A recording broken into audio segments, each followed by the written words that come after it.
نحن نقص عليك أحسن القصص بما أوحينا إليك هذا القرآن وإن كنت من قبله لمن الغافلين۔ اے پیغمبر، ہم اس قرآن کے ذریعے سے جو ہم نے تمہاری طرف بھیجا ہے تمہیں ایک نہایت اچھا قصہ سناتے ہیں اور تم اس سے پہلے بے خبر تھے۔ بسم اللہ الرحمن الرحیم وصلی اللہ علی النبی الکریم۔ ذوالقرنین اور یاجوج و ماجوج۔ ذوالقرنین کا نام سکندر ہے۔ یہ حضرت خضر علیہ السلام کے خالزاد بھائی ہیں۔ حضرت خضر علیہ السلام ان کے وزیر اور جنگلوں میں علم بردار رہے۔ یہ حضرت سام بن نوح علیہ السلام کی اولاد میں سے ہیں اور یہ ایک بڑھیا کے اکلوتے فرزند ہیں۔ حضرت ابراہیم خلیل اللہ علیہ السلام کے دست حق پر اسلام قبول کر کے مدتوں ان کی صحبت میں رہے، اور حضرت ابراہیم خلیل اللہ علیہ السلام نے ان کو کچھ وصیتیں بھی فرمائی تھی۔ صحیح قول یہی ہے کہ یہ نبی نہیں ہے بلکہ ایک بندہ صالح ہیں جو ولایت کے شرف سے سرفراز ہے۔ ذوالقرنین کیوں کہلائے؟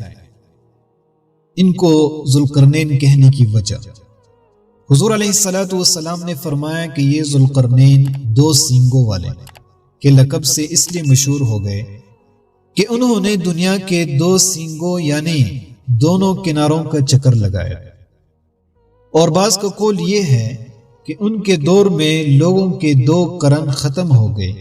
100 برس کا ایک قرن ہوتا ہے، اور بعض کہتے ہیں کہ ان کے دو گیسوں تھے اس لیے ذوالقرنین کہلاتے ہیں، اور یہ بھی ایک قول ہے کہ ان کے تاج پر 2 سینگ بنے ہوئے تھے، اور بعض اس کے قائل ہیں کہ خود ان کے سر پر دونوں طرف ابھرتا جو سینگ جیسا نظر آتا تھا، اور بعضوں نے یہ وجہ بتائی ہے کہ چونکہ ان کے باپ اور ماں نجیب الطرفین اور شریف زادہ تھے اس لیے لوگ ان کو ذوالقرنین کہنے لگے۔ واللہ تعالی اعلم۔ اللہ تعالیٰ نے ان کو تمام روئے زمین کی بادشاہی عطا فرمائی تھی۔ دنیا میں کل 4 بادشاہ ایسے ہوئے ہیں جن کو پوری زمین کی پوری بادشاہی ملی، یعنی پوری دنیا کی بادشاہت جن کو ملی وہ 4 بندے گزرے ہیں۔ ان میں 2 مومنین تھے اور 2 کافر۔ مومن تو حضرت سلیمان علیہ السلام اور ذوالقرنین ہیں، اور کافر ایک بخت نصر اور دوسرا نمرود ہے، اور تمام روئے زمین کے 1/5 بادشاہ اس امت میں ہونے والے ہیں جن کا اسم گرامی حضرت امام مہدی رضی اللہ عنہ۔ ذوالقرنین کے 3 سفر ہوئے۔ قرآن مجید میں حضرت ذوالقرنین کے 3 سفروں کا حال بیان ہوا ہے جو سورہ کہف میں ہے۔ ہم قرآن مجید ہی سے ان 3 سفروں کا حال بیان کرتے ہیں جن کی روایات بہت ہی عجیب اور عبرت خیز ہے۔ پہلا سفر، حضرت ذوالقرنین نے پرانی کتابوں میں پڑھا تھا کہ سام بن نوح علیہ السلام کی اولاد میں سے ایک شخص آب حیات کے چشمہ سے پانی پی لے گا تو اس کو موت نہ آئے، اس لیے حضرت ذوالقرنین نے مغرب کا سفر کیا۔ آپ کے ساتھ حضرت خضر علیہ السلام بھی تھے۔ وہ تو آب حیات کے چشمے پر پہنچ گئے اور اس کا پانی بھی پی لیا، مگر حضرت ذوالقرنین کی مقدر میں نہیں تھا، وہ محروم رہ گئے۔ اس سفر میں آپ جانب مغرب روانہ ہوئے تو جہاں تک آبادی کا نام و نشان ہے وہ سب منزلیں طے کر آپ ایک ایسے مقام پر پہنچے کہ انہیں سورج غروب ہوتے وقت ایسا نظر آیا کہ وہ ایک سیاہ چشمے میں ڈوب رہا ہے، جیسا کہ سمندری سفر کرنے والے کو آفتاب سمندر کے کالے پانی میں ڈوبتا ہوا نظر آتا ہے۔ وہاں ان کو ایک ایسی قوم ملی جو جانوروں کی کال پہنے ہوئے تھے، اس کے سوا کوئی دوسرا لباس ان کے بدن پر نہیں تھا، اور دریائی مردہ جانوروں کے سوا ان کی غذا کوئی دوسرا سامان نہیں تھا۔ یہ قوم ناسک کہلاتی تھی۔ حضرت ذوالقرنین نے دیکھا کہ ان کے لشکر بے شمار ہیں اور یہ لوگ بہت ہی طاقتور اور جنگجو ہیں، تو حضرت ذوالقرنین نے ان لوگوں کے گرد اپنی فوجوں کا گھیرا ڈال کر ان لوگوں کو بے بس کر دیا۔ چنانچہ کچھ تو مشرف با ایمان ہو گئے، کچھ آپ کی فوجوں کے ہاتھوں مقتول ہو گئے۔ دوسرا سفر، پھر آپ نے مشرق کا سفر فرمایا، یہاں تک کہ جب سورج طلوع ہونے کی جگہ پہنچے تو یہ دیکھا کہ وہاں ایک ایسی قوم ہے جن کے پاس کوئی عمارت اور مکانات نہیں ہے۔ ان لوگوں کا یہ حال تھا کہ سورج طلوع ہونے کے وقت یہ لوگ زمین کے غاروں میں چھپ جاتے تھے اور سورج ڈل جانے کے بعد غاروں سے نکل کر اپنی روزی کی تلاش میں لگ جاتے تھے۔ یہ لوگ قوم منسک کہلاتے تھے۔ حضرت ذوالقرنین نے ان لوگوں کے مقابلے میں بھی لشکر آرائی کی اور جو لوگ ایمان لائے ان کے ساتھ بہترین سلوک کیا، اور جو اپنے کفر پر اڑے رہے ان کو تہہ تیغ کر دیا۔ تیسرا سفر، پھر آپ نے شمال کی جانب سفر کیا، یہاں تک کہ سدین، دو پہاڑوں کے درمیان میں پہنچے، تو وہاں کی آبادی کی عجیب و غریب زبان تھی۔ ان لوگوں کے ساتھ اشاروں سے بمشکل بات چیت کی جا سکتی تھی۔ ان لوگوں نے حضرت ذوالقرنین سے یاجوج ماجوج کے مظالم کی شکایت کی اور آپ کی مدد طلب ہوئی۔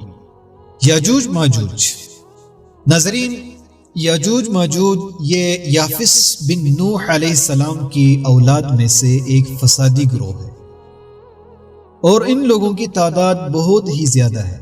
یہ لوگ بلا کے جنگجو، خونخوار اور بالکل ہی وحشی اور جنگلی ہیں، جو بالکل جانوروں کی طرح رہتے ہیں۔ موسم ربیع میں یہ لوگ اپنے غاروں سے نکل کر تمام کھیتیاں اور سبزیاں کھا جاتے ہیں، یعنی بہار کے موسم میں، اور خشک چیزوں کو لاد کر لے جاتے تھے۔ آدمیوں اور جنگلی جانوروں، یہاں تک کہ سانپ، بچھو، گرگٹ اور ہر چھوٹے بڑے جانور کو کھا جاتے تھے۔ سدی سکندری، حضرت ذوالقرنین سے لوگوں نے فریاد کی کہ آپ ہمیں یاجوج ماجوج کے شر اور ان کی ایذا رسانیوں سے بچائیے، اور ان لوگوں نے ان کے عوض کچھ مال دینے کی بھی پیشکش کی۔ تو حضرت ذوالقرنین نے فرمایا کہ مجھے تمہارے مال کی ضرورت نہیں ہے، اللہ تعالیٰ نے مجھے سب کچھ دیا ہے، بس تم لوگ جسمانی محنت سے میری مدد کرو۔ چنانچہ آپ نے دونوں پہاڑوں کے درمیان بنیاد کھدوائی۔ جب پانی نکل آیا تو اس پر پگھلائے تانبے کے گارے سے پتھر جمائے گئے اور لوہے کے تختی نیچے اوپر چن کر ان کے درمیان لکڑی اور کوئلہ بھروا دیا اور اس میں آگ لگوا دی۔ اس طرح یہ دیوار پہاڑ کی بلندی تک اونچی کر دی گئی اور دونوں پہاڑوں کے درمیان کوئی جگہ نہ چھوڑی۔ پھر پگھلایا ہوا تانبا دیواروں میں پھیلا دیا گیا، جو سب مل کر بہت ہی مضبوط اور نہایت مستحکم دیوار بن گئی۔ قرآن مجید کی سورہ کہف میں حتی اذا بلغ مغرب الشمس سے من امرنا یسرا پہلے سفر کا ذکر ہے، پھر ثم اتبع سببا سے خبرہ تک دوسرے سفر کا تذکرہ ہے، اور ثم اتبع سببا سے وکان وعد ربی حقا تک تیسرے سفر کی رویداد ہے۔ سدی سکندری کب ٹوٹے گی؟ یہ جو ذوالقرنین نے دیوار بنائی، یہ دیوار کب ٹوٹے گی؟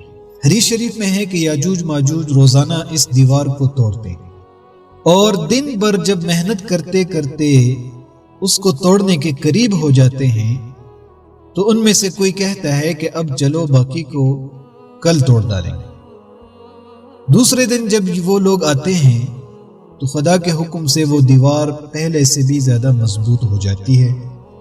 جب اس دیوار کے ٹوٹنے کا وقت آئے گا تو ان میں سے کوئی کہے گا کہ اب چلو انشاءاللہ تعالی کل اس دیوار کو توڑ ڈالیں گے۔